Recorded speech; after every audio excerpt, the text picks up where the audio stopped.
கர்த்தருக்கு ஸ்தோத்திரம் உண்டாவதாக. கிறிஸ்து உயிர்த்தெழுந்த திருநாளைக்கு பிறகு, ஈஸ்டருக்கு பிறகு வரக்கூடிய இந்த முதலாம் ஞாயிற்றுக்கிழமையில்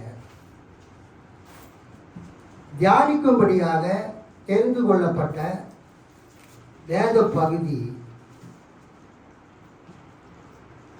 பரிசுத்த யோவான் எழுதின நற்செய்தி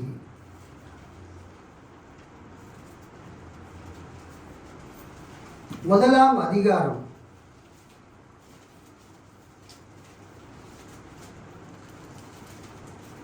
43 முதல் 51 வரை. யோவான் 1:43 முதல் 51 வரை. மறுநாளிலே இயேசு கலிலேயாவுக்கு போக மனதாய் இருந்து பிலிப்புவை கண்டு, நீ எனக்கு பின் சென்று வா என்றார். பிலிப்பு என்பவன் அந்திரேயா பேதுரு என்பவர்களுடைய ஊராகிய பெத்சாயிதா பட்டணத்தான். பிலிப்பு நாத்தான்வேலை கண்டு, நியாயப்பிரமாணத்திலே மோசேயும் தீர்க்கதரிசிகளும் எழுதியிருக்கிறவரை கண்டோம், அவர் யோசேப்பின் குமாரனும் நாசரேத்து ஊரானும் ஆகிய இயேசுவே என்றான். அதற்கு நாத்தான்வேல், நாசரேத்திலிருந்து யாதொரு நன்மை உண்டாக கூடுமா என்றான். அதற்கு பிலிப்பு, வந்து பார் என்றான். இயேசு நாத்தான்வேலை தம்மிடத்தில் வர கண்டு அவனை குறித்து, இதோ கபடற்ற உத்தம இஸ்ரவேலன் என்றார். அதற்கு நாத்தான்வேல், நீர் என்னை எப்படி அறிவீர் என்றான். இயேசு அவனை நோக்கி, பிலிப்பு உன்னை அழைக்கிறதற்கு முன்னே நீ அத்திமரத்தின் கீழ் இருக்கும்போது உன்னை கண்டேன் என்றார். அதற்கு நாத்தான்வேல், ரபி, நீர் தேவனுடைய குமாரன், நீர் இஸ்ரவேலின் ராஜா என்றான். இயேசு அவனுக்கு பிரதியுத்தரமாக, அத்திமரத்தின் கீழே உன்னை கண்டேன் என்று நான் உனக்கு சொன்னதினாலேயா விசுவாசிக்கிறாய்? இதிலும் பெரிதானவைகளை காண்பாய் என்றார்.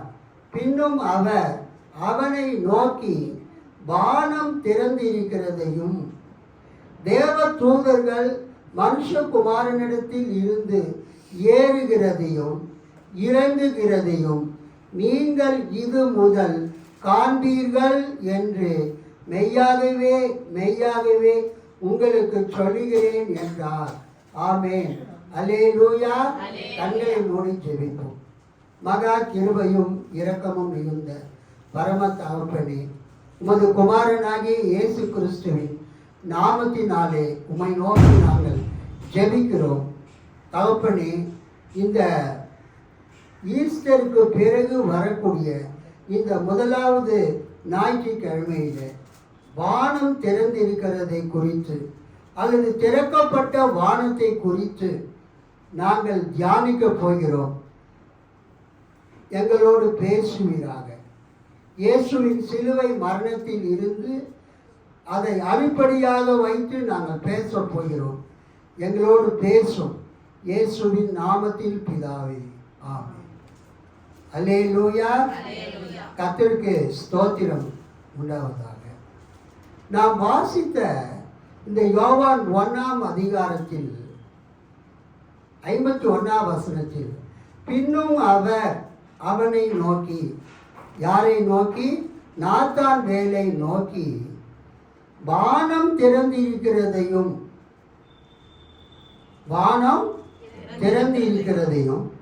தேவ தூதர்கள் மனுஷகுமாரனிடத்திலிருந்து ஏறுகிறதையும் இறங்குகிறதையும் நீங்கள் இது முதல் காண்பீர்கள் என்று மெய்யாகவே மெய்யாகவே உங்களுக்கு சொல்லுகிறேன் என்றார். அல்லேலூயா. கர்த்தருக்கு ஸ்தோத்திரம் உண்டாவதாக. வானம் திறக்கப்படுதல், இந்த தலைப்பிலே தான் இன்றைக்கு நான் உங்களோடு பேசப் போகிறேன். இயேசு சிலுவையிலே தொங்கும்போது தேவாலயத்தின் திரைச்சீலை மேல் தொடங்கி கீழ் வரைக்கும் ரெண்டாக கிழிந்தது என்று இயேசு சிலுவையில் மரித்த போது நாம் பார்த்தோம். தேவாலயத்தின் திரைச்சீலை மேல் தொடங்கி கீழ் வரைக்கும் ரெண்டாக கிழிந்தது. கர்த்தருக்கு ஸ்தோத்திரம்.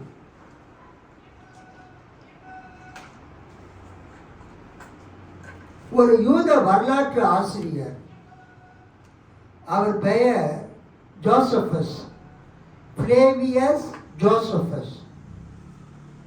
அவர் என்ன சொல்கிறார் என்றால், இந்த உலகமானது கடல், நிலம், ஆகாயம் அல்லது வானம் என்று மூன்று பிரிவுகளாக இருப்பதைப் போல எருசலேம் தேவாலயத்திலும் 3 பிரிவுகள் இருக்கிறது.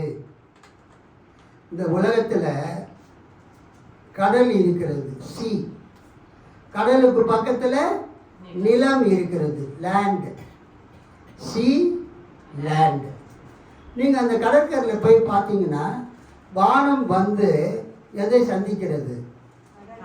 அந்த கடலுடைய அந்த அடிவானத்தை, ஹாரிசன் அடிவானத்தை சந்திக்கிறது போல இருக்கிறது. ஆக இந்த உலகத்தை நம்ம பார்க்கும்போது கடலை பார்க்கிறோம், நிலத்தை பார்க்கிறோம், ஆகாயத்தை அல்லது வானத்தை பார்க்கிறோம். இந்த மூன்றும் ஒன்றோடு ஒன்று தொடர்புடையதாக இருக்கிறது.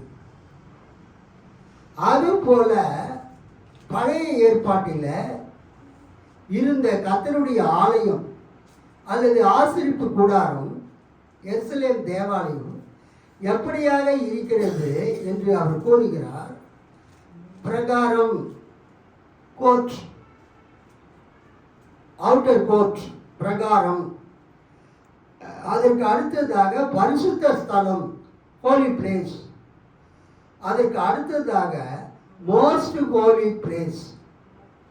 ஸோ ஒரு மனிதன் அல்லது இஸ்ரவேலர்கள், ஆண்கள் பெண்கள் அனைவரும் ஒவ்வொருவருக்கும் ஒரு இடம் ஒதுக்கப்பட்டிருந்தது.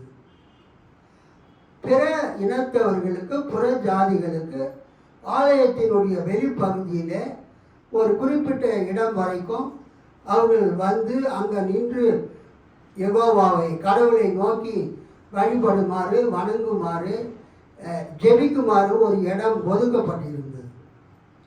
ஸோ புறஜாதிகளுக்கான இடம், ஜென்டைல் பிளேஸ். அதே மாதிரி இஸ்ரவேலுடைய, யூதர்களுடைய பெண்களுக்கான ஒரு இடம், அதன் பிறகு ஆண்களுக்கான இடம், அதன் பிறகு ஆசாரியர்களுக்கான இடம். இவைகள் எல்லாம் எங்கு இருக்கிறது? அந்த வெளி பிரகாரத்தில் இருக்கிறது. அல்லேலூயா. Court, outer court. ஆனால் அந்த ஆலயம், எருசலேம் தேவாலயம் 2 பிரிவாக பிரிக்கப்பட்டிருந்தது. ஒன்று பரிசுத்த ஸ்தலம், ஹோலி பிளேஸ். மற்றொன்று மகா பரிசுத்த ஸ்தலம், ஹோலி ஆஃப் ஹோலிஸ் அல்லது மோஸ்ட் ஹோலி பிளேஸ். அந்த எருசலேம் சாங்சுவரி, அந்த எருசலேம் திருக்கோவில், அந்த தேவாலயத்தில் அந்த நுழைவாயில் இடத்துல ஒரு திரை தொங்கிக் கொண்டிருக்கும். அதுக்கு பெயர் முதலாம் திரை. அதன் பிறகு அந்த திருக்கோவிலுடைய உள் பகுதியில் பரிசுத்த ஸ்தலத்துக்கு அடுத்தபடியான ஒரு இடத்துல ஒரு 60 அடி உயரமும் 30 அடி அகலமும் 4 இன்ச்சு 4 அங்குலம் திக்னஸ் உள்ள வித்து, அந்த திரைச்சீலையினுடைய திக்னஸ் 4 அங்குலம் திரைச்சீலை அங்கே தொங்கிக் கொண்டிருக்கும். பரிசுத்த ஸ்தலத்துக்கும் மகா பரிசுத்த ஸ்தலத்துக்கும் ஸோ அந்த ஆலயத்தினுடைய முகப்பிலே ஒரு திரைச்சீலை தொங்கிக் கொண்டிருக்கும். அந்த திரைச்சீலையை கடந்துதான் ஆசாரியர்கள் அவங்க தினந்தோறும் உள்ள வர வேண்டும் பணிவிடை செய்வதற்கு. அங்கு 7 கிளைகளை கொண்ட குத்து விளக்கும் தூப பீடமும், அந்த 7 கிளைகளை கொண்ட குத்து விளக்குக்கு எதிராக சமூகத்து அப்பங்கள் வைக்கக்கூடிய மேஜையும் அங்கு வைக்கப்பட்டிருக்கும். 7 branched golden lampstands, altar of incense, table of showbread. இது மூன்றுமே அந்த பரிசுத்த ஸ்தலத்திலே இருக்கும். அல்லேலூயா, கர்த்தருக்கு ஸ்தோத்திரம். அந்த பரிசுத்த ஸ்தலத்திற்கு அடுத்தபடியாக மகா பரிசுத்த ஸ்தலம் இருக்கும். அந்த ஆலயத்தில் பரிசுத்த ஸ்தலத்திற்கும் மகா பரிசுத்த ஸ்தலத்துக்கும் நடுவிலே ஒரு திரை தொங்கிக் கொண்டிருக்கும். அந்த திரையினுடைய உயரம் வந்து எவ்வளவுங்க? 60 அடி. அந்த திரையினுடைய அகலம் 30 அடி. அந்த திரையினுடைய திக்னஸ் 4 இன்ச். அது ஆக்சுவலாக அது எப்படி இருக்குதுன்னு சொன்னால், உள்ளங்கை அளவுக்கு அந்த திரைச்சீலையினுடைய அந்த பிரெத்து திக்னஸ்ஸு எவ்வளோ அளவுக்கு இருக்குதா? உள்ளங்கை அளவுக்கு. சிலர் என்ன சொல்கிறாங்கன்னா, ஈடர் ஷைம் போன்ற ஆசிரியர்கள் அந்த உள்ளங்கை வந்து 3 இன்ச்சு 3 அங்குலம் என்று சொல்கிறார்கள். வேறு சில ஆசிரியர்கள் என்ன சொல்கிறார்கள், அது வந்து உள்ளங்கை அளவு என்று இருக்கிறது, 4 இன்ச்சாக கூட இருக்கலாம் என்று சொல்கிறார். ஆக மொத்தத்தில் அந்த பரிசுத்த ஸ்தலத்துக்கும் மகா பரிசுத்த ஸ்தலத்துக்கும் இடையில் இருக்கக்கூடிய தொங்கிக் கொண்டிருக்கிற அந்த திரைச்சீலை 60 அடி உயரம், 30 அடி அகலம், 4 இன்ச்சு திக்னஸ். அதனுடைய பருமன், அதாவது திக்னஸ் வந்து 4 inches. அந்த திரைச்சீலையை தாண்டி தான் வருடத்திற்கு ஒரு தடவை பிரதான ஆசாரியர் லேவி ராகமம் 16, 20, 17, 27 சொல்லப்பட்டிருக்கிறபடி வருஷத்துக்கு ஒரு தடவை அந்த மகா பரிசுத்த ஸ்தலத்திலே போய் கர்த்தரை நோக்கி தன்னுடைய பாவங்களையும் மக்களுடைய பாவங்களையும் அறிக்கை செய்து அந்த பலியின் இரத்தத்தை அவர் அங்கு உடன்படிக்கை பெட்டியின் மீது கிருபாசனத்தின் மீது அவர் தெளித்து விட்டு ஜெபித்து விட்டு வருவார். வருஷத்துக்கு ஒரு தடவை தான் உள்ளே போவார். அதுக்கு பேர் பாவ நிவாரண நாள். அந்த நாளுக்கு என்ன பேர்? பாவ நிவாரண நாள், டே ஆஃப் அட்டோன்மெண்ட். திருவிழத்திலே பாவ கழுவாய், பாவத்தை கழுவக்கூடிய, பாவத்தை நீக்கக்கூடிய நாள். அதைத்தான் நாம் லேவி ராகமத்தில் நாம் பார்க்கிறோம். 16 அதிகாரம் 17ஆம் வசனம் 27ஆம் வசனத்தில் இங்கே நாம் என்ன பார்க்கிறோம் என்றால், இந்த எருசலேமில் அந்த தேவாலயத்தில் அந்த தொங்கிக் கொண்டிருக்கிற அந்த திரையை தள்ளுவதற்கு, அசைப்பதற்கு அல்லது அதை கழட்டி அதை சுத்தப்படுத்தி திரும்ப பழைய இடத்துல பிக்ஸ் பண்ணுவதற்கு எத்தனை ஆசாரியர்கள் தேவைப்பட்டாங்களாம்? 300 ஆசாரியர்கள் தேவைப்பட்டாங்களாம். எத்தனை பேர்? இப்போ எனக்கு பின்னால் கூட ஒரு திரை தொங்கிக் கொண்டிருக்கிறது, ப்ளூ கலரில்.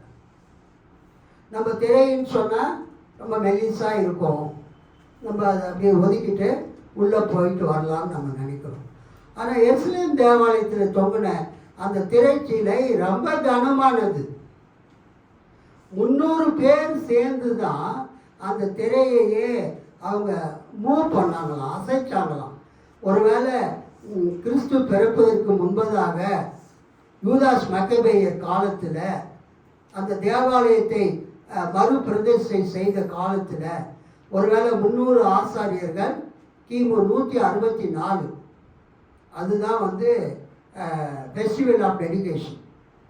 தேவாலய பிரதிஷ்டை பண்டிகை டிசம்பர் மாதம் 25ஆம் தேதி இயேசு பிறந்த அந்த நாள்.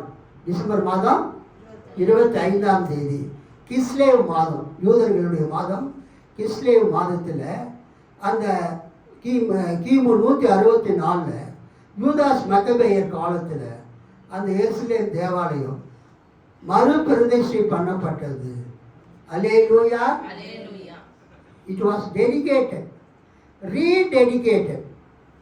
ஏனென்றால் அந்தியோகஸ் எபிபனஸ், 4ஆம் அந்தியோகஸ் எபிபனஸ் அந்த தேவாலயத்திலே பன்றியை பலி செலுத்தி கிரேக்க ரோம தெய்வ சிலைகளை அங்கு நட்டு, செயூஸ் அல்லது ஜிஎஸ் சிலைகளை நட்டு, தன்னுடைய சிலையும் அங்கு நட்டு அதை நாட்டி மக்களை அதை பலி செலுத்த சொன்னதுனால அந்த தேவாலயம் தீட்டுப்பட்டு போனது, பரிசுத்த குலைச்சல் ஆகினது.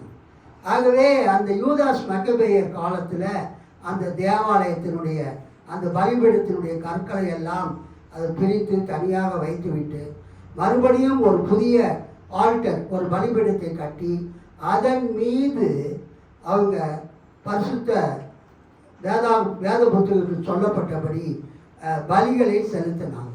அல்லேலூயா. அதுதான் தேவாலய பிரதிஷ்டை பண்டிகை. அந்த டைமில் இருந்து இயேசு கிறிஸ்துவின் காலம் வரைக்கும் கிபி 70 வரைக்கும் அந்த தேவாலயத்தில் பலிகள் காணிக்கைகள் செலுத்தப்பட்டு வந்தது.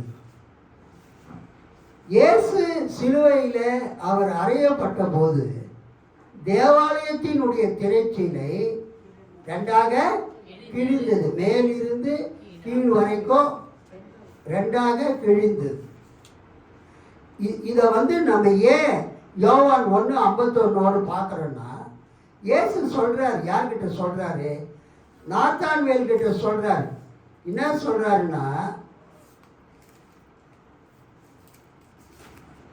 பின்னும் அவர் அவனை நோக்கி, வானம் திறந்து இருக்கிறதையும் தேவ தூதர்கள் மனுஷகுமாரனிடத்திலிருந்து ஏறுகிறதையும் இறங்குகிறதையும் நீங்கள் இது முதல் காண்பீர்கள் என்று மெய்யாகவே மெய்யாகவே உங்களுக்கு சொல்லுகிறேன் என்றார். வானம் திறக்கப்படுதலை குறித்து இயேசு இங்கு நாத்தான்வேல் கிட்ட பேசினார். அல்லேலூயா. வானம் திறக்கப்படுவதையும் அந்த திறக்கப்பட்ட வானத்தில் தேவதூதர்கள் ஏறுகிறதையும் இறங்குகிறதையும் நீங்கள் இது முதல் காண்பீர்கள். இந்த வானம் திறக்கப்படுதலை பற்றி ஒரு சில வசனங்கள் இருக்கிறது, நீங்கள் புரிந்து கொள்ளுங்கள். நீங்கள் பிறகு நீங்கள் படிக்கலாம். வானம் திறக்கப்படுதல், எங்கெங்க வானம் திறக்கப்பட்டது? மத்தேயு 3:16, மார்க்கு 1:10, லூக்கா 3:21, யோவான் 1:29 to 34, 29 34, முக்கியமாக 32 வசனம்.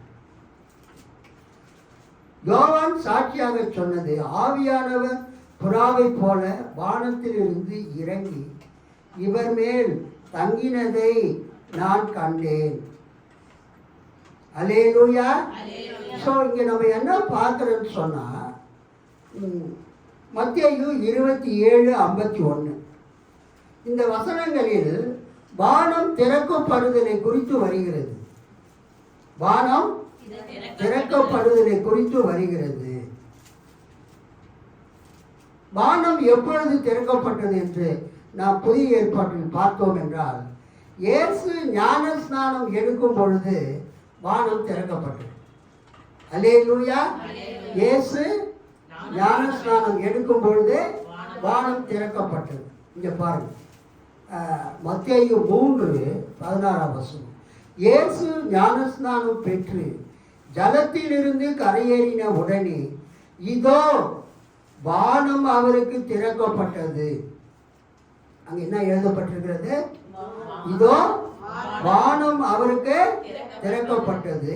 தேவ ஆவி புறாவை போல இறங்கி தம்மேல் வருகிறதை கண்டார்.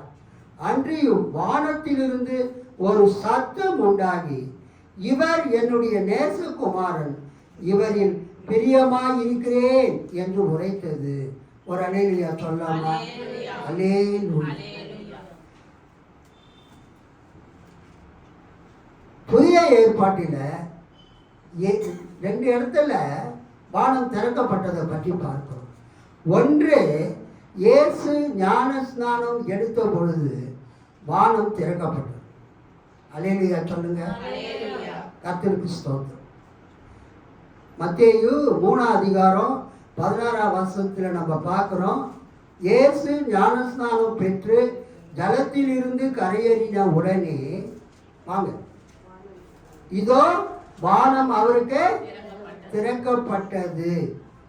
தேவ ஆவி புறாவை போல இறங்கி தம்மேல் வருகிறதை கண்டார். அன்றியும் வானத்திலிருந்து ஒரு சத்தம் உண்டாகி, இவர் என்னுடைய நேசகுமாரன், இவரில் பிரியமாய் இருக்கிறேன் என்று உரைத்தது. இயேசு ஞானஸ்நானி எடுக்கிறார். 2வது வானம் திறக்கப்பட்டது.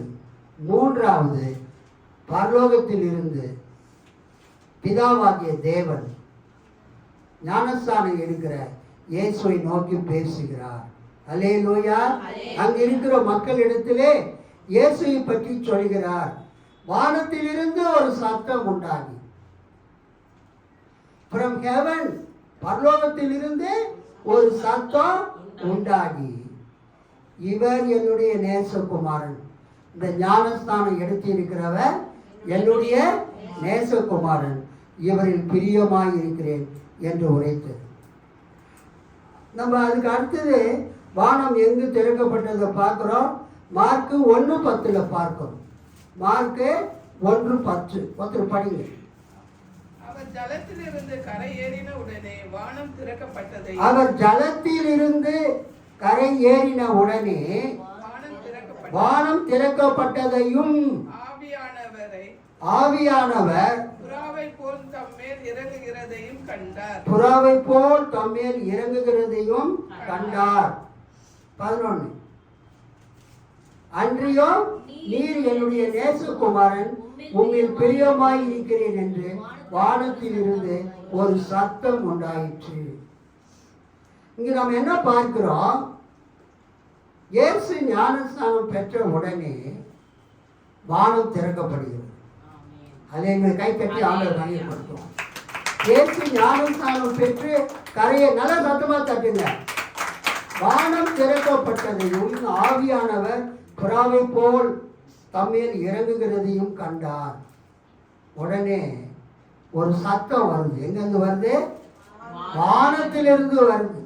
நீர் என்னுடைய நேசகுமாரன், உம்மில் பிரியமாய் இருக்கிறேன் என்று வானத்தில் இருந்து ஒரு சத்தம் வந்தது. லூக்கா 3:21. லூக்கா 3:21. ஜனங்கள் எல்லாரும் ஞானஸ்நானம் பெற்ற போது இயேசுவும் ஞானஸ்நானம் பெற்று ஜெபம் பண்ணுகையில் வானம் திறக்கப்பட்டது. கவனிங்க, லூக்கா 3வது அதிகாரத்திலேயும் இயேசுவும் ஜனங்கள் எல்லாரும் ஞானஸ்நானம் பெற்ற போது இயேசுவும் ஞானஸ்நானம் பெற்று ஜெபம் பண்ணுகையில் வானம் திறக்கப்பட்டது. அல்லேலூயா. இயேசு ஞானஸ்நானம் பெற்று ஜெபம் பண்ணுகையில் வானம் திறக்கப்பட்டது. பரிசுத்த ஆவியானவர் ரூபம் கொண்டு புறாவை போல் அவர் மேல் இறங்கினார். பரிசுத்த ஆவியானவர் புறா ரூபம் கொண்டு அவர் மேல் இறங்கினார். வானத்திலிருந்து ஒரு சத்தம் உண்டாகி, நீர் என்னுடைய நேசகுமாரன், உம்மில் பிரியமாய் இருக்கிறேன் என்று உரைத்தது.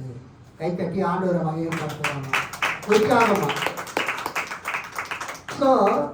யோவான் 1:51 இயேசு நாத்தான்வேல்கிட்ட சொல்றாரு, வானம் திறந்து இருக்கிறதையும் தேவ தூதர்கள் மனுஷகுமாரனிடத்திலிருந்து ஏறுகிறதையும் இறங்குகிறதையும் நீங்கள் இது முதல் காண்பீர்கள் என்று மெய்யாகவே மெய்யாகவே உங்களுக்கு சொல்லுகிறேன். ஸோ இயேசுவினுடைய அந்த ஞானஸ்நானம் அந்த வேத பகுதிகளில் அவர் ஞானஸ்தானம் எடுக்கிறாரு. வானம் திறக்கப்படுகிறது. பரிசுத்த ஆவியானவர் அவர் மேல் வந்து இறங்குகிறார். புறா ரூபம் கொண்டு இறங்குகிறார். வானத்தில் இருந்தே ஒரு சத்தம் வருது. பிதாவானவர் பேசுகிறார். இவர் என் நேசகுமாரன், இவரில் நான் பிரியமாய் இருக்கிறேன். நீர் என் நேசகுமாரன், உம்மில் நான் பிரியமாய் இருக்கிறேன் என்ற சத்தம் வருகிறது. இது எல்லாமே எதோடு தொடர்புடையது? வானம் திறக்கப்படுதலை குறிப்பிடுகிறது. நாம் ஏற்கனவே சொன்னது போல, கர்த்தருக்கு ஸ்தோத்திரம், ஜோசபஸ், அவர் முழு பேரு ஃப்ளேவியஸ் ஜோசபஸ். இயேசு கிறிஸ்து அந்த வாழ்ந்த காலத்துக்கு பிறகு சற்று குறைந்த காலத்துக்கு பிறகு அவர் வாழ்ந்தவர். அல்லேலூயா. அந்த ஃப்ளேவியஸ் ஜோசபஸ் அவர் வந்து கிறிஸ்தவர் கிடையாது. அவர் வந்து ஒரு யூத வரலாற்று ஆசிரியர்.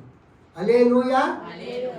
அந்த கிறிஸ்துவ சபைகள் எல்லாம் அந்த பரவின காலத்தில் அவர் வந்து இயேசுவை பற்றியும் கிறிஸ்துவ சபைகளை பற்றியும் அவர் வரலாற்றில் எழுதியிருக்கிறார். அது மட்டுமல்ல, அக்காலத்தில் முதல் நூற்றாண்டில் அந்த எருசலேம் தேவாலயம் எப்படி இருந்தது, யூதர்கள் எப்படி வாழ்ந்தார்கள், ரோமர்கள் எப்படி வாழ்ந்தார்கள், யூதர்களுக்கும் ரோமர்களுக்கும் என்ன பிரச்சனை ஏற்பட்டது, இதை பற்றி எல்லாவற்றையும் இந்த ஃப்ளேவியஸ் ஜோசபஸ் அவர் என்ன பண்ணியிருக்கிறாரு? புத்தகங்களில் எழுதி வைத்திருக்கிறார். அல்லேலூயா சொல்லாமா? கர்த்தருக்கு ஸ்தோத்திரம். அவர் என்ன சொல்றாரு? ஏற்கனவே நான் சொன்னது போல, இந்த உலகத்தில் முக்கியமாக 3 காரியங்கள் இருக்கிறது. ஒன்று கடல், 2வது நிலம், 3வது ஆகாயம், வானம். இது 3ம் ஒன்றோடு ஒன்று தொடர்புடையதாக இருக்கிறது.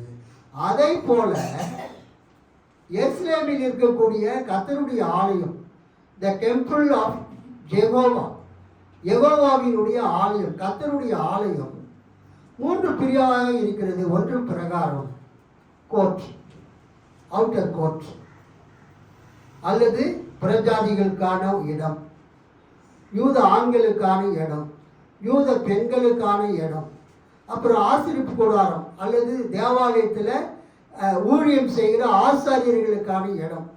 இது எல்லாமே எதில் வரும்? பிரகாரத்தில் வரும். அதுக்கு அடுத்தது சாங்சுவரி, தேவாலயம், திருக்கோவில், கர்த்தருடைய ஆலயம். அதில் 2 பிரிவு இருக்கிறது. முதல் பிரிவு பரிசுத்த ஸ்தலம், 2வது பிரிவு மகா பரிசுத்த ஸ்தலம். இந்த பரிசுத்த ஸ்தலத்துக்கும் மகா பரிசுத்த ஸ்தலத்துக்கும் இடையில ஒரு திரைச்சீலை தொங்கிக் கொண்டிருக்கும். அந்த திரைச்சீலை வழியாக வருஷத்துக்கு ஒரு தடவை யூதர்களுடைய பிரதான ஆசாரியர் பாவ நிவாரண நாள் அன்றைக்கு, டே ஆஃப் அட்டோன்மெண்ட் அன்றைக்கு உள்ளே சென்று தன்னுடைய பாவங்களையும் தனது மக்களுடைய பாவங்களையும் கர்த்தர் மன்னிக்கும்படியாக அவர் வேண்டுதல் செய்துவிட்டு வருவார். கைத்தட்டி ஆண்டவரை மகிமைப்படுத்தும். இதுதான் யூதர்களுடைய அந்த மத சம்பந்தமான அந்த வழிபாடு, இறை வழிபாடு. அப்புறம் அவங்க காணிக்கைகள், பலிகள் எல்லாம் கர்த்தருக்கு செலுத்துவாங்க.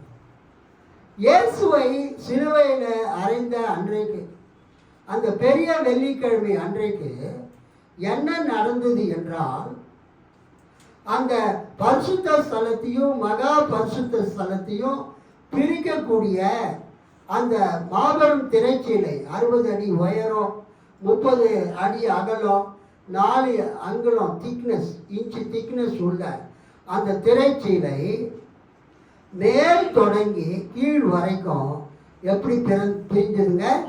2ஆக பிளந்தது, 2ஆக கிழிந்தது. அப்போ அவர் என்ன சொல்றாருன்னா, இப்போ நம்ம ஏற்கனவே பார்த்தோம் இல்லையா, திறக்கப்பட்ட வானம் பார்த்தோம் இல்லையா, இயேசு ஞானஸ்நானம் எடுக்கும்போது அவர் என்ன சொல்றாரு? ஜோசபஸ், அந்த அந்த திரைச்சீலை கிழிந்தது எதுக்கு அடையாளம் என்றால், வானம் கிழிக்கப்பட்டதுக்கு அடையாளம், அல்லது வானம் திறக்கப்பட்டதுக்கு அடையாளம், அல்லது வானம் பிளக்கப்பட்டதுக்கு அடையாளம். அந்த வெயில், அந்த திரைச்சீலை கிழிக்கப்பட்டது. இட் வாஸ் ஸ்டோன். அந்த திரைச்சீலை கிழிக்கப்பட்டது. அல்லது அந்த திரைச்சீலை ஸ்பிளிட் ஓப்பன். அந்த திரைச்சீலை ஸ்பிளிட் ஓப்பன், பிளக்கப்பட்டது, இரண்டாக பிளக்கப்பட்டது. திரைச்சீலை இரண்டாக பிளக்கப்பட்டது. அதை மனுஷனால பிளக்க முடியாது.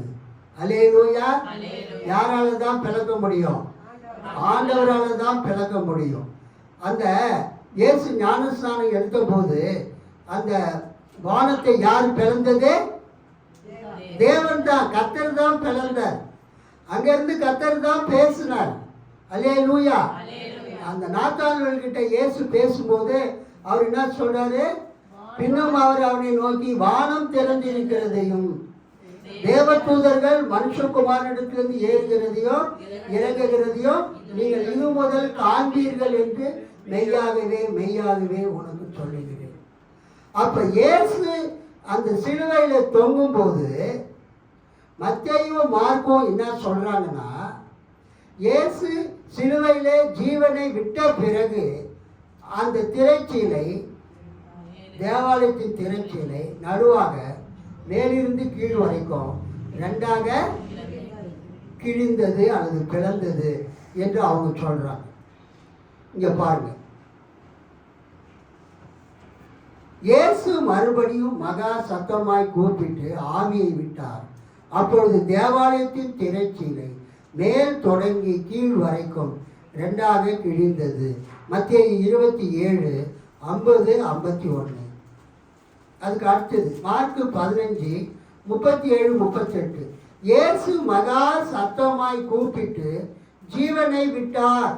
அப்பொழுது தேவாலயத்தின் திரைச்சீலை மேல் தொடங்கி கீழ் வரைக்கும் ரெண்டாக கிழிந்தது. அதுக்கு அடுத்தது லூக்கா 23:44-46 வரைக்கும் பார்க்கணும். மத்தேயுவிலையும் மார்க்குவிலையும் தேவாலயத்தின் திரைச்சீலை எப்பொழுது கிழிந்தது? இயேசு ஜீவனை விட்ட பிறகு. மத்தேயுவிலும் மார்க்குவிலையும் இயேசு சிலுவையில் ஜீவனை விட்ட பிறகு தேவாலயத்தின் திரைச்சீலை கிழிந்தது. ஆனால் லூக்காவில் எப்ப திரைச்சீலை கிழிந்தது என்றால், இயேசு மரித்த பிறகு திரைச்சீலை கிழியவில்லை. திரைச்சீலை கிழிந்த பிறகுதான் இயேசு ஜீவனை விட்டார். லூக்கா 23:44 படிங்க. அப்பொழுது ஏறக்குறைய 6 மணி நேரமாயிருந்தது. 6 மணினாக்கா 12 மணி. 9 மணி நேரம் வரைக்கும் பூமி எங்கும் அந்தகாரம் உண்டாயிற்று. 9 மணினா பிற்பகல் 3 மணி. சூரியன் இருள் அடைந்தது. தேவாலயத்தின் திரைச்சீலை நடுவில் இரண்டாக கிழிந்தது. தேவாலயத்தின் திரைச்சீலை நடுவில் இரண்டாக கிழிந்தது. இயேசு, பிதாவே, உம்முடைய கைகளில் என் ஆவியை ஒப்புவிக்கிறேன் என்று மகா சத்தமாய் கூப்பிட்டு சொன்னார். இப்படி சொல்லி ஜீவனை விட்டார். இயேசு, பிதாவே, உம்முடைய கைகளில் என் ஆவியை ஒப்புவிக்கிறேன் என்று மகா சத்தமாய் கூப்பிட்டு சொன்னார். இப்படி சொல்லி ஜீவனை விட்டார். இங்கே இயேசு ஜீவனை விட்டார் என்று நாம் பார்க்கிறோம். தேவாலயத்தின் திரைச்சீலை இயேசு சாவதற்கு முன்பதாக, ஜீவனை விடுவதற்கு முன்பதாக ரெண்டாக கிழிந்தது. லூக்கா 23:44-46 நம்ம பார்க்கும்போது அங்கே நம்ம என்ன பார்க்குறோன்னா, 45 வசனம், சூரியன் இருள் அடைந்தது, தேவாலயத்தின் திரைச்சீலை நடுவில் ரெண்டாக கிழிந்தது. 46, இயேசு, பிதாவே, உம்முடைய கைகளில் என் ஆவியை ஒப்புவிக்கிறேன் என்று மகா சத்தமாய் கூப்பிட்டு சொன்னார். இப்படி சொல்லி ஜீவனை விட்டார். அல்லேலூயா. சோ மத்தேயு மார்க்கில் இயேசு மரித்த பிறகு தேவாலயத்தின் திரைச்சீலை ரெண்டாக கிழிகிறது. லூக்காவில் அவர் எப்படி எழுதியிருக்கிறாரு? தேவாலயத்தினுடைய திரைச்சீலை கிழிந்த பிறகு இயேசு என்ன செய்கிறாருங்க? ஜீவனை விட்டார். 45 வசனம். சூரியன் இருள் அடைந்தது, தேவாலயத்தின் திரைச்சீலை நடுவில் 2ஆக கிழிந்தது. 46. இயேசு, பிதாவே உம்முடைய கைகளில் என் ஆவியை ஒப்புவிக்கிறேன் என்று மகா சத்தமாய் கூப்பிட்டு சொன்னார். இப்படி சொல்லி ஜீவனை விட்டார். கைத்தட்டி ஆண்டவர் மகிமைப்படுத்தலாமா? ஸோ இந்த தேவாலயத்தின் திரைச்சீலை கிழிந்ததனுடைய முக்கியத்துவம் என்ன? தேவாலயத்தினுடைய திரைச்சீலை கிழிந்ததன் முக்கியத்துவம் என்ன? ஏற்கனவே இயேசு ஞானஸ்தானம் எடுக்கும்போது வானம் திறக்கப்பட்டது, அல்லது வானம் பிளக்கப்பட்டது. அந்த வானத்தை திறந்தது யாரு? அந்த வானத்தை பிளந்தது யாரு? தேவனே. அல்லேலூயா. எந்த தேவன் இயேசு ஞானஸ்தானம் எடுக்கும்போது வானத்தை பிளந்தாரோ, வானத்தை திறந்தாரோ, அதே தேவன் தான் இப்போ இயேசு சிலுவையில் தொங்கிக் கொண்டிருக்கும் போது அவர் ஜீவனை விடும் பொழுது, அல்லது ஜீவனை விட்ட பிறகு அந்த திரைச்சீலையை மேலே இருந்து கீழே வரைக்கும் 2ஆக அவர் கிழித்தார். கர்த்தருக்கு ஸ்தோத்திரம். இந்த திரைச்சீலை கிழிந்ததின் முக்கியத்துவம் என்ன? இதில் நம்ம என்ன பார்க்குறோன்னா, இந்த திரைச்சீலை 60 அடி உயரம், 30 அடி அகலம், சுமார் 4 அங்குலம் தடிமண், வித்து திக்னஸ் 4 inches. பரிசுத்த ஸ்தலத்திற்கும் மகா பரிசுத்த ஸ்தலத்திற்கும் இடையில் தொங்கிக் கொண்டிருந்த அந்த மாபெரும் திரைச்சீலையை மேலிருந்து கீழாக மனிதனால் கிழிக்கவே முடியாது. கைத்தட்டி ஆண்டவரை மகிமைப்படுத்துங்கள். 60 அடி உயரம். எந்த மனுஷன் அல்லது எந்த மனிதர்கள் ஏறி அந்த 4 இன்ச்சு திக்னஸ் உள்ள 60 அடி உயரம் உள்ள அந்த திரைச்சீலையை கிழிக்க முடியும்? மனிதனால் முடியவே முடியாது. So it was torn by God. அந்த திரைச்சீலையை 2ஆக கிழித்தவர் கடவுளே. அந்த திரைச்சீலையை 2ஆக கிழித்தவர் தேவனே. It was torn by God. It was split open by God. அந்த திரைச்சீலையை 2ஆக பிளந்தவர், 2ஆக கிழித்தவர் தேவன்தான். அல்லேலூயா சொல்லாமா? அல்லேலூயா. அடுத்தது மார்க்கு 1ஆம் அதிகாரம் 10ஆம் வசனத்தை ஒருத்தர் படிங்க. மார்க்கு 1:10. நம்ம ஏற்கனவே படிச்சிட்டோம், இருந்தாலும் படிங்க. அவர் ஜலத்திலிருந்து கரையேறின உடனே வானம் திறக்கப்பட்டதையும் ஆவியானவர் புறாவைப் போல் தம்மேல் இறங்குகிறதையும் கண்டார். அங்கு வானம் திறக்கப்பட்டது. அந்த திறக்கப்பட்டது என்ற வார்த்தை கிரேக்க மொழியில கிசோ, திறக்கப்பட்டது என்கிற வார்த்தைக்கு கிரேக்க மொழியில என்ன வார்த்தையை யூஸ் பண்றாங்க? ஸ்கிசோ. ஸ்கிசோ அப்படின்னா பிளக்கப்படுதல், ஸ்பிளிட் ஓப்பன், ஸ்கிசோ. இதே வசனம் தான் மார்க் 15:38 வருது. மார்க் 15:38 இதே வார்த்தை தான் வருகிறது. அப்பொழுது தேவாலயத்தின் திரைச்சீலை மேல் தொடங்கி கீழ் வரைக்கும் 2ஆக கிழிந்தது. அந்த 38வது வசனத்தில் கிழிந்தது என்று வருது இல்லையா? டோன் ஓப்பன், கிழிந்தது, கிழிந்து திறந்தது. அந்த கிழிந்தது என்ற வார்த்தைக்கு கிரேக்க வார்த்தை ஸ்கிசோ. அல்லேலூயா. அவர் ஆற்றிலிருந்து கரையேறின உடனே வானம் பிளவுபடுவதையும், திருவிவிலியம் பொது மொழிபெயர்ப்பில் அங்கே என்ன வருதுங்க? வானம் திறக்கப்படுதல். அது அவங்க எப்படி மொழிபெயர்த்திருக்காங்க? வானம் பிளவுபடுவதையும். ஸ்கிசோ என்ற வார்த்தைக்கு ஸ்பிளிட் ஓப்பன், அதாவது ஒரு நன்றாக இருக்கிற திரை அது நடுவில் பிளவுபட்டு திறக்கப்படுகிறது. ஸோ அவர் ஆற்றிலிருந்து கரையேறின உடனே வானம் பிளவுபடுவதையும் தூய ஆவி புறாவை போல் தம்மேல் இறங்கி வருகிறதையும் கண்டார். பிளவுபடுதல் என்பதற்கான கிரேக்க வார்த்தை ஸ்கிசோ ஆகும்.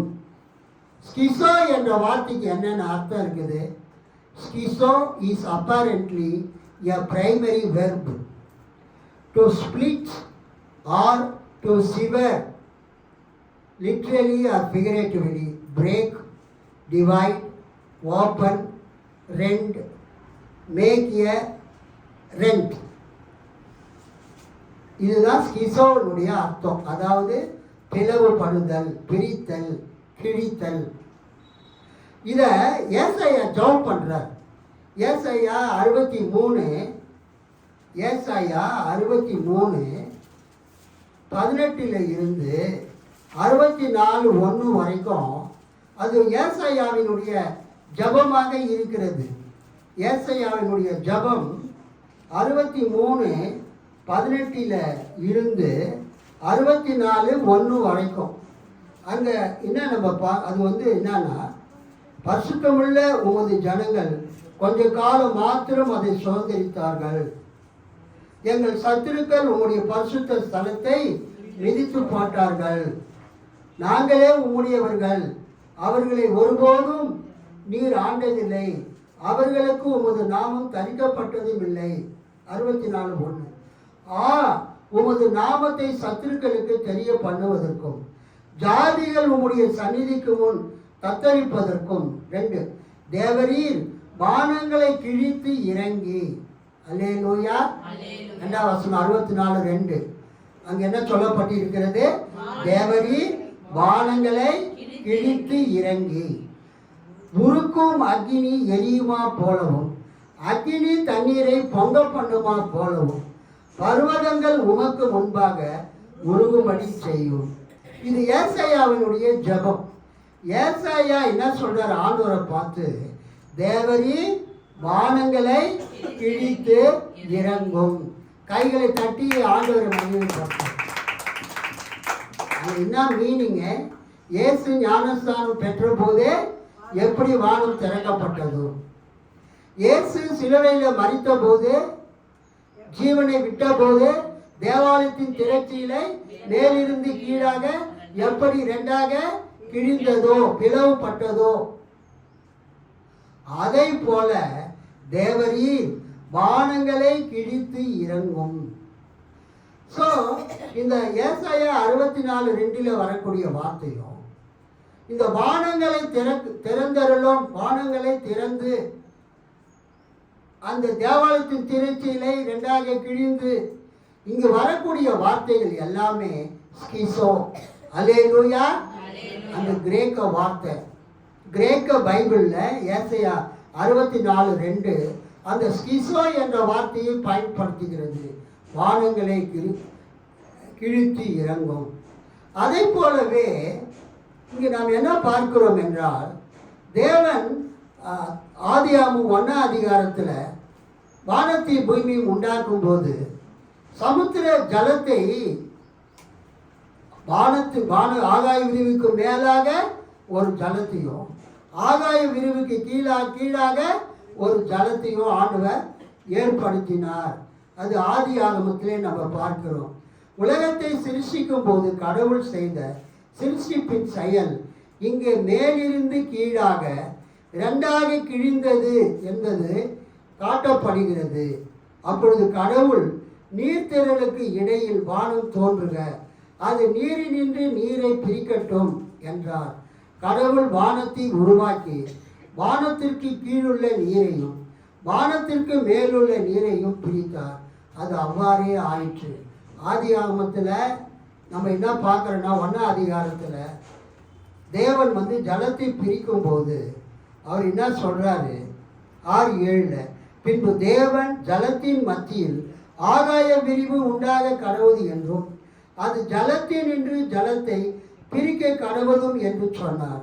தேவன் ஆகாய விரிவை உண்டு பண்ணி ஆகாய விரிவுக்கு கீழே இருக்கிற ஜலத்திற்கும் ஆகாய விரிவுக்கு மேலே இருக்கிற ஜலத்திற்கும் பிரிவு உண்டாக்கினார். அது அப்படியே ஆயிற்று. அல்லேலூயா. அல்லேலூயா. உலக சிருஷ்டிக்கும் போது ஆண்டவர் என்ன செய்தார்? ஆகாய விரிவுக்கு மேலே இருக்கிற ஜலம், ஆகாய விரிவுக்கு கீழே இருக்கிற ஜலம்.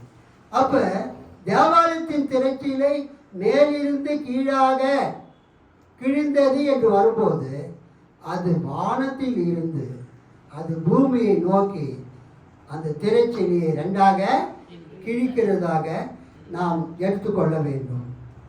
சரி, தேவாலய திரைச்சீலை மேலிருந்து கீழாக ரெண்டாக கிழிந்தது என்பது எதை குறிக்கிறது? தேவாலய திரைச்சீலை மேலிருந்து கீழாக ரெண்டாக கிழிந்தது என்பதை எதை குறிக்கிறது? இங்கு நாம் என்ன பார்க்கிறோம் என்றால், இயேசு அந்த ஞானஸ்தானம் எடுக்கும்போது பிதாவாகிய தேவன் சொல்லுகிறார். என்ன சொல்லுகிறார்? இவர் என் நேச குமாரன், இவரில் நான் பிரியமாயிருக்கிறேன். நீர் என்னுடைய நேசகுமாரன், உம்மில் நான் பிரியமாயிருக்கிறேன் தேவன் சொன்னார். ஆனால் இயேசு சிலுவையில் மரித்த போது சிலுவைக்கு முன்பதாக இருந்த நூற்றுக்கு அதிபதி, ரோம நூற்றுக்கு அதிபதி, அவர் என்ன சொல்றாரு? மார்க் 15 அதிகாரம் 39 வசனத்தை நீங்க பார்த்தீங்கன்னா, இவர் மெய்யாகவே தேவனுடைய குமாரன், இவர் மெய்யாகவே தேவனுடைய குமாரன் என்று சொல்லுகிறதை நாம் பார்க்கிறோம். 15:39. அவருக்கு எதிரே நின்ற நூற்றுக்கு அதிபதி அவர் இப்படி கூப்பிட்டு ஜீவனை விட்டதை கண்டபோது மெய்யாகவே இந்த மனுஷன் தேவனுடைய குமாரன் என்றார். அல்லேலூயா. ஸோ ஞானஸ்தானம் எடுக்கும்போது பிதாவாகிய தேவன் இயேசுவை பார்த்து இவரை நேசகுமாரன் என்றார். ஆனால் இயேசு சிலுவையில் தொங்கி ஜீவனை விட்ட போது அந்த நூற்றுக்கு அதிபதி என்ன சொல்றாரு? இவர் மெய்யாகவே தேவனுடைய குமாரன், இந்த மனுஷன் மெய்யாகவே தேவனுடைய குமாரன் என்று அறிக்கை செய்ததை நாம் பார்க்கிறோம். தேவாலய திரைச்சீலை மேலிருந்து கீழாக ரெண்டாக கிழிந்தது என்பது எதை குறிக்கிறது? கர்த்தருக்கு ஸ்தோத்திரம். எபிரேயர் 10வது அதிகாரம், எல்லாரும் எடுத்துக்கோங்க, முக்கியமான வசனம். எபிரேயர் 10வது அதிகாரம் 19, 20 இந்த வசனங்களை நாம் வாசிப்போம். எபிரேயர் 10, 19, 20. ஆகையால் சகோதரரே, நாம் பரிசுத்த ஸ்தலத்தில் பிரவேசிப்பதற்கு இயேசுவானவர் தமது மாம்சமாகிய திரையின் வழியாய் புதிதும் ஜீவனுமான மார்க்கத்தை நமக்கு உண்டு பண்ணினபடியால் அந்த மார்க்கத்தின் வழியாய் பிரவேசிப்பதற்கு அவருடைய இரத்தத்தினாலே நமக்கு தைரியம் உண்டாயிருக்கிறது. அல்லேலூயா. இந்த வசனம் மிக முக்கியமானது. இங்கு என்ன சொல்லப்பட்டிருக்கிறது? இயேசு கிறிஸ்து சிலுவையிலே மரித்ததன் மூலமாக, இயேசு சிலுவையிலே தனது ஜீவனை விட்டதின் மூலமாக இயேசுவானவர் தமது மாம்சமாகிய திரையின் வழியாய், அல்லேலூயா.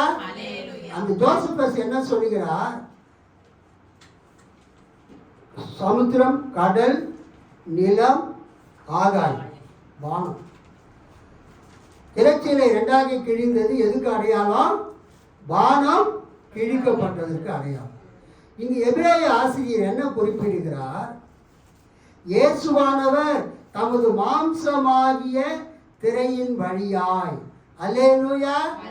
அந்த எருசலேம் தேவாலயத்தில் இருந்தது துணியால் செய்யப்பட்ட திரைச்சீலை, அல்லேலூயா. அது வானத்துக்கு அடையாளம், அது கிழிக்கப்பட்டது. இங்க எபிரேய நிருப ஆசிரியர் சொல்றாரு, அங்கிருந்த திரைச்சீலை இயேசுவின் சரீரத்துக்கு அடையாளம், அல்லேலூயா. ஸோ அந்த பிரதான ஆசாரியன் வருஷத்துக்கு ஒரு தடவை அந்த திரைச்சீலைக்குள்ள போயிட்டு வருவான். ஆனால் அந்த திரைச்சீலை பெரிய வெள்ளிக்கிழமை அன்று ரெண்டாக கிழிக்கப்பட்டது, ரெண்டாக பிளவுபட்டது. யார் வேணாலும் உள்ள போயிட்டு வரலாம், அல்லேலூயா. யார் வேணாலும் உள்ள போயிட்டு வரலாம். பழைய ஏற்பாட்டின் காலத்தில் அந்த மகா பரிசுத்த ஸ்தலத்தில் உடன்படிக்கை பெட்டி இருந்தது. அதற்கு மேலே கேருபீன்கள் தங்கள் ரெக்கைகளால் அந்த உடன்படிக்கை பெட்டியை மூடிக்கொண்டிருந்தது. ஆனால் இயேசு கிறிஸ்துவின் காலத்தில் அந்த மகா பரிசுத்த ஸ்தலத்தில் உடன்படிக்கை பெட்டி இல்லை, கிருபாசனம் இல்லை. ஏன் என்று சொன்னால் 586 கிமு 586 பாபிலோன் தேசத்து ராஜா இந்த யூதேயாவை கைப்பற்றி எருசலேமை அங்கிருந்த மக்களை எல்லாம் சிறைப்பிடித்து பாபிலோனுக்கு சென்றபோது எரேமியாவும் அவனோடு கூட ஒரு சில மக்களும் அவங்க பாபிலோனுக்கு போகாமல் அவங்க எகிப்துக்கு தப்பி ஓடினாங்க. அப்போ என்ன நடந்தது? எரேமியா தீர்க்கதரிசி உடன்படிக்கை பெட்டி, அந்த உடன்படிக்கை பெட்டி வந்து பாபிலோனியர்கள் கையில் மாட்டிக்கக்கூடாதுன்னு சொல்லி அதை அவர் எடுத்து ஒரு குகையிலே மறைத்து வைத்தார். அல்லேலூயா. அந்த குகையிலே மறைத்து வைத்த பிறகு அவர் எகிப்துக்கு போனார்.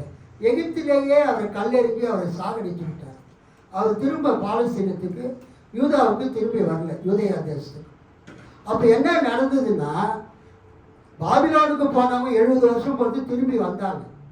திரும்பி வந்தவங்களால எரேமியா தீர்க்கதரிசி அந்த உடன்படிக்கை பெட்டியை எந்த இடத்துல எந்த குகையில் மறைச்சு வச்சாருன்னு அவங்களால கண்டுபிடிக்க முடியல. அதனால அவங்க என்ன பண்ணாங்கன்னா, அந்த செகண்ட் டெம்பிள் 2வது தேவாலயத்தை அவங்க கட்டி பிரதிஷ்டை பண்ணும்போது அந்த மகா பரிசுத்த ஸ்தலத்துக்குள்ள எந்த பெட்டியும் அவங்க வைக்கவே இல்லை. அது வெறுமையாகவே இருந்தது. அதுக்கு என்ன அர்த்தம்னா, அந்த இடத்துல கர்த்தர் இருந்தார். அல்லேலூயா. God was there. Only empty space was there. அந்த மகா பரிசுத்த ஸ்தலத்துக்குள்ள வேற எதுவுமே இல்லை, கர்த்தர் தான் அங்கே இருந்தார். அதை நம்ம என்ன பண்ண வேண்டும்? அதை நாம் புரிந்து கொள்ள வேண்டும். ஸோ இந்த எபிரேய நிருப ஆசிரியர் என்ன சொல்றாரு? இயேசுவானவர் தமது மாம்சமாகிய திரையின் வழியாய், அல்லேலூயா, எருசலேமிலே தேவாலயத்திலே என்ன இருந்தது? திரைச்சீலை இருந்தது. அது கிழிந்தது, கிழிக்கப்பட்டது, ஸ்பிளிட் ஓப்பன். அது பிளக்கப்பட்டு 2ஆக பிரிக்கப்பட்டது. அதன் வழியாக யார் வேணாலும் உள்ள போகலாம், வரலாம். நோ ரெஸ்ட்ரிக்ஷன், அனைவருமே சென்று வரலாம். அதை எபிரேய ஆசிரியர் என்ன சொல்றாரு? இயேசுவானவர் துணியாகிய திரைச்சிலை அப்படின்னு சொல்லாம, இயேசுவானவர் தமது மாம்சமாகிய திரையின் வழியாய் புதிதும் ஜீவனுமான மார்க்கத்தை நமக்கு உண்டாக்கினார். அல்லேலூயா. ஸோ அங்கு அந்த துணியால் செய்யப்பட்ட திரைச்சீலை இருந்தது, நூலினால் நூற்கப்பட்ட திரைச்சீலை இருந்தது. ஆனா எபிரேயர் 10:19 இயேசுவானவர் தமது மாம்சமாகிய திரையின் வழியாய் புதிதும் ஜீவனுமான மார்க்கத்தை நமக்கு உண்டாக்கி இருக்கிறார். கைத்தட்டி ஆண்டவரை மகிமைப்படுத்தும். அந்த திரைச்சீலை கிழிந்ததனுடைய மிக முக்கியமான பயன் என்னவென்றால், இயேசு நமக்காக புதிதும் ஜீவனுமான ஒரு மார்க்கத்தை ஏற்படுத்தி இருக்கிறார். இயேசு தனது சிலுவை மரணத்தின் மூலமாக கடவுளிடம் செல்லுவதற்கான புதிதும் ஜீவனுமான ஒரு மார்க்கத்தை ஏற்படுத்தி உள்ளார். 2வது குறிப்பு மத்தேயு 23:38. யாராவது ஒருத்தர் பண்ணுங்க. மத்தேயு 23:38. இதோ உங்கள் வீடு உங்களுக்கு பாழாகி விடப்படும். இதோ உங்கள் வீடு உங்களுக்கு பாழாக்கி விடப்படும். கர்த்தருடைய நாமத்தில் போதும். இதோ உங்கள் வீடு உங்களுக்கு பாழாக்கி விடப்படும். இங்கு உங்கள் வீடு என்பது எருசலேம் தேவாலயத்தை குறிக்கிறது. உங்கள் வீடு என்பது எதை குறிக்கிறது? எருசலேம் தேவாலயத்தை குறிக்கிறது. எருசலேம் தேவாலயம் அழிக்கப்படும் என்பதற்கான ஒரு அடையாளம் தான் தேவாலயத்தின் திரைச்சீலை மேல் தொடங்கி கீழ் வரைக்கும் இரண்டாக கிழிந்ததின் பொருள் ஆகும். இயேசு சிலுவையிலே ஜீவனை விட்டபோது அல்லது ஜீவனை விடுவதற்கு முன்பதாக தேவாலயத்தின் திரைச்சீலை இரண்டாக கிழிந்ததற்கு என்ன பொருள் என்றால், எருசலேம் தேவாலயம் வருகிற நாட்களில் வருகாலத்தில் அழிக்கப்படும். அதுக்கு இயேசு சொன்ன வசனம் மத்தேயு 23:38, இதோ உங்கள் வீடு, அதான் உங்கள் ஜெப வீடு, உங்கள் ஆலயம் உங்களுக்கு பாழாக்கி விடப்படும். இயேசு சொல்லி ஒரு 40 வருஷம் பொறுத்து தோராயமாக கிபி 67 முதல் கிபி 70 வரைக்கும் யூதர்களுக்கும் ரோமர்களுக்கும் யுத்தம் நடந்தது. ஜூவிஷ் ரோமன் ரிவோல்ட், ரோமர்களுக்கு விரோதமாக யூதர்கள் கிளர்ச்சி செய்தார்கள், போராட்டம் செய்தார்கள். அது ஜூவிஷ் வார், ரோமன் ஜூவிஷ் வார், ஜூவிஷ் ரோமன் வார் என்று கூட அழைக்கப்படுகிறது. கிபி 67 70 வரைக்கும் டைட்டஸ் என்ற கவர்னர், ரோமானிய ஜெனரல், இராணுவ தளபதி, பேரரசனுடைய மகன், அந்த டைட்டஸ் தலைமையில் ரோமர்கள் யூதர்களோடு அவங்க போராடினாங்க, யுத்தம் செய்தார்கள். 3 வருஷம் அந்த சீஜ்னா என்னது, முற்றுகை, எருசலேமை முற்றுகை போட்டு அந்த ரோமர்கள் இந்த யூதர்களோடு அவங்க சண்டை போட்டார்கள், யுத்தம் செய்தார்கள், போர் நடந்தது. அந்த போரில் ரோமர்கள் வெற்றி பெற்றார்கள். யூதர்களுடைய கிளர்ச்சி அடக்கப்பட்டது. ஆயிரக்கணக்கான லட்சக்கணக்கான யூதர்கள் சிலுவையில் அறையப்பட்டார்கள். யூதர்கள் எருசலேமை விட்டு உலகத்தின் பல நாடுகளுக்கும் சிதறடிக்கப்பட்டார்கள். கிபி 70 எருசலேம் நகரமும் அங்கே இருந்த தேவாலயமும் தீத்து ராயனால் அழிக்கப்பட்டது. இயேசுவின் மரணத்தால் யூத தேவாலயத்தின் மீதும் யூத மக்கள் மீதும் கடவுளின் தண்டனை தீர்ப்பு வரும் என்று இயேசுவால் சொல்லப்பட்ட அந்த தீர்க்க தரிசனம் இங்கு நிறைவேறுகிறது. இயேசு என்ன சொல்றாரு? 23:30 என்னமா சொல்றாரு? இப்ப படிச்சீங்களா? உங்கள் வீடு, ஆமா, மத்தேயு 23:38, இதோ உங்கள் வீடு உங்களுக்கு பாழாக்கி விடப்படும். எருசலேம் தேவாலயமும் எருசலேம் பட்டணமும் தீத்து ராயனுடைய அந்த ரோம படையினால அழிக்கப்பட்டது, பாழாக்கப்பட்டது, மண்மேடாக்கப்பட்டது. அதுக்கு அடையாளமாக 40 வருஷத்துக்கு முன்னால இயேசு அதை தீர்க்க தரிசனமாக சொன்னார். 3வது, இந்த தேவாலய திரைச்சீலை கிழிந்ததினால் முக்கியத்துவம் என்ன? கிழிந்ததில் முக்கியத்துவம் என்ன? இது எதை குறிக்கிறது? இதான் முக்கியமான பாயிண்ட். கிபி 30ஆம் வருஷம் வரைக்கும், 29ஆம் வருஷம் வரைக்கும் கிறிஸ்துவ சபை ஏற்படவில்லை. கிபி 29 அல்லது கிபி 30 இயேசு சிலுவையில் அறையப்பட்டு அடக்கம் பண்ணப்பட்டு 3ஆம் நாள் உயிர்த்தெழுந்து 40 நாள் பொறுத்து பரலோகத்துக்கு போன பிறகு, இயேசு பரலோகத்துக்கு போய் 10வது நாள், இயேசு உயிர்த்தெழுந்த 50வது நாளில், பெந்தேகோஸ்தே நாளில் பரிசுத்த ஆவியானவர் அங்கு கூடியிருந்த 120 பேர் மேலே வந்து இறங்கினார். அல்லேலூயா. கிறிஸ்துவ சபை கிபி 29 அல்லது கிபி 30 பெந்தேகோஸ்தே நாளில் உருவானது. சபை உருவான பிறகு பழைய ஏற்பாடு முடிவிட்டது. சபை உருவான பிறகுன்னு சொல்றதை விட இயேசு சிலுவையில மரித்த பிறகு, தேவாலயத்தின் திரைச்சீலை கிழிக்கப்பட்ட பிறகு பழைய ஏற்பாடு முடிவடைந்தது, புதிய ஏற்பாடு ஆரம்பித்தது. அல்லேலூயா. இயேசுவின் மரணத்தின் மூலம் புதிய சமய நெறி, புதிய வழிபாடு, கிறிஸ்தவ வழிபாடு உதயமாயின. இயேசுவின் மரணத்தின் மூலமாக கிறிஸ்துவ சபை உருவாயிற்று. அல்லேலூயா. அதுக்கு முன்பதாக யூத சபை, யூத சமயம் இருந்தது. இயேசு உயிர்த்தெழுந்த பிறகு கிறிஸ்துவ சபை உருவாயிற்று. ஒரு புதிய சமய நெறி, புதிய வழிபாடு, கிறிஸ்துவ வழிபாடு உதயமாயின என்பதை அந்த திரைச்சீலை கிழிந்தது காட்டுகிறது. இதனால் என்னென்ன காரியங்கள் நடந்தன? பழைய உடன்படிக்கை முற்று பெற்று புதிய உடன்படிக்கை நடைமுறைக்கு வந்தது. அல்லேலூயா. பழைய உடன்படிக்கை முடிந்தது.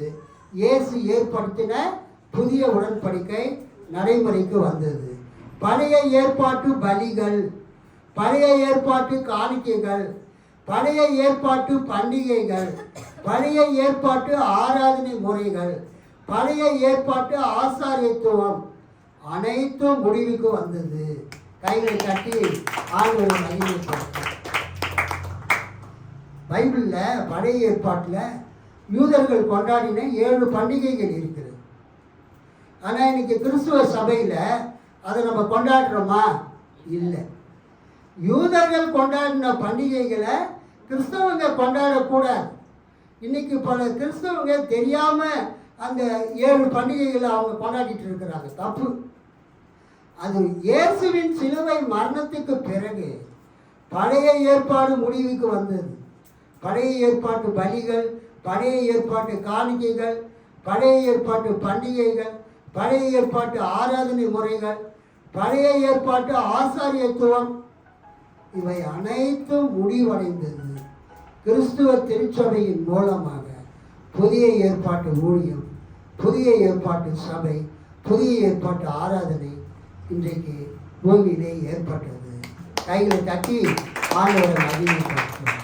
ஆகவே இன்றைக்கு நாம் என்ன அறிந்து கொள்ள வேண்டும்?